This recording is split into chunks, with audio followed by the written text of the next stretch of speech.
माँ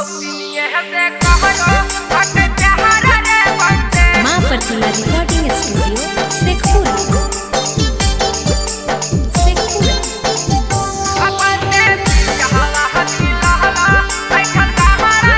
आप सुन रहे हैं युवा स्टार अखिलेश लाल यादव को।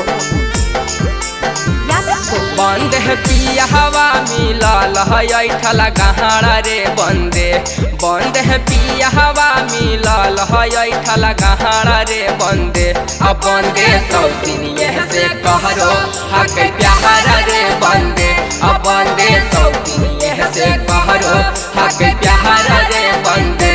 बंदे हमार किस्मत दिल कहीं मुआना जहारा रे बंदे। अब बंदे हमार किस्मत दिल कहीं मुआना जहारा रे बंदे। अब बंदे सब दुनिया से कहरो हक प्यारा रे बंदे। अब बंदे सब दुनिया से कहरो हक प्यारा रे बंदे।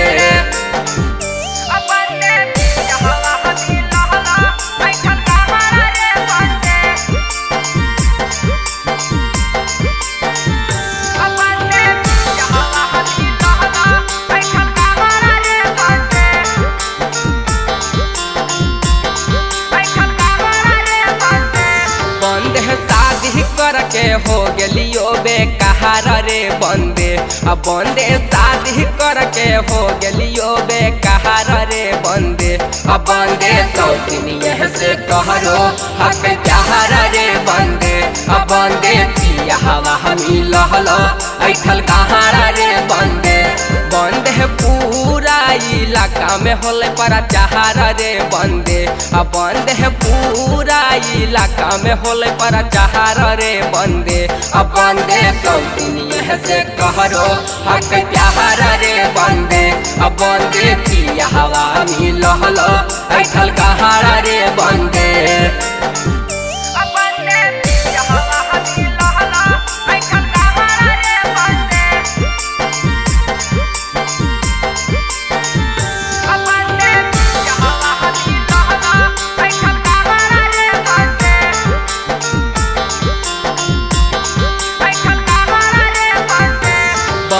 पिया हवा के मत यहाँ दिल कई महार रे बंदे। अब बंद है पिया हवा के मत यहाँ दिल कई महार रे बंदे।